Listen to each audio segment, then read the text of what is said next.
Hello, my name is Hassan Sorrells, and this is the Leadership Lessons from the Great Books podcast shorts. There's no co-host on these shorts episodes.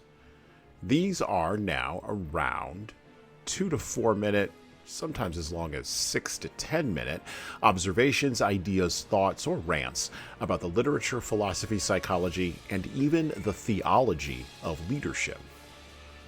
Because listening to me talk about leadership for now around 2 to 4 minutes is still better than reading and trying to understand yet another business book. Even that business book your coworker won't stop raving about because it quote-unquote changed their life, but you can't see any difference in their leadership behavior. So how good could that author be? The anthem of a generation had this iconic line from, the anthem. Here we are now. Entertain us. It is, this anthem, at its core, a song of cynicism and anxiety, but also it is a song of distance from the one core trait that could fuel, or could be the fuel, toward a mode of leadership that would be replicable across time. Sincerity is at the heart of any and all leadership acts. Sincere belief in the ability of leaders to raise the profile of followers and inspire them to become more than the sum of their parts is core to leadership success.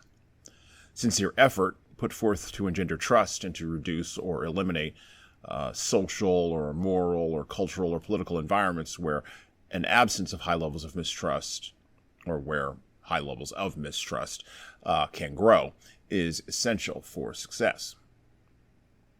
Sincerity requires not only caring about your fellow man and their emotional state, as they are your fellow man and as they have emotions, but it also requires that you care about what you as a leader bring to the table. Sincerity and empathy are often confused with each other, but they are not the same.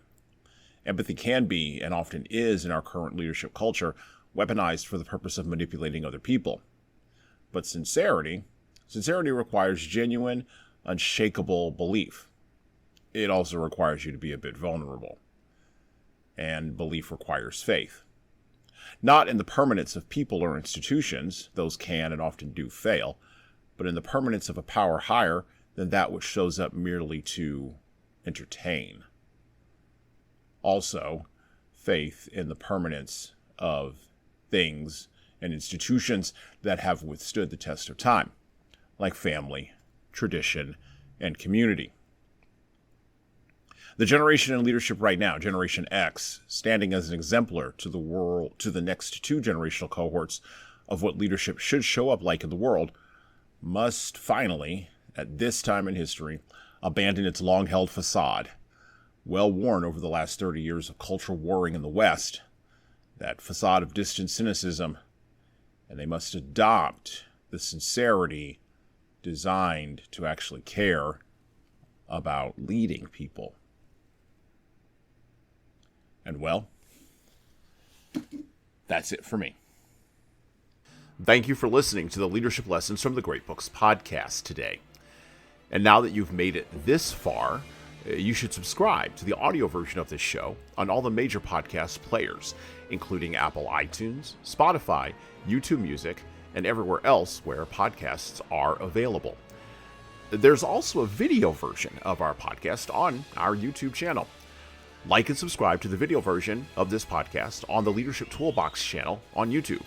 Just search for Leadership Toolbox and hit the subscribe button there on YouTube. And while you're doing that, leave a 5-star review if you like what we're doing here on Apple, Spotify, and YouTube. Just go below the player and hit 5 stars. We need those reviews to grow, and it's the easiest way to help grow this show. And tell all your friends, of course, in leadership.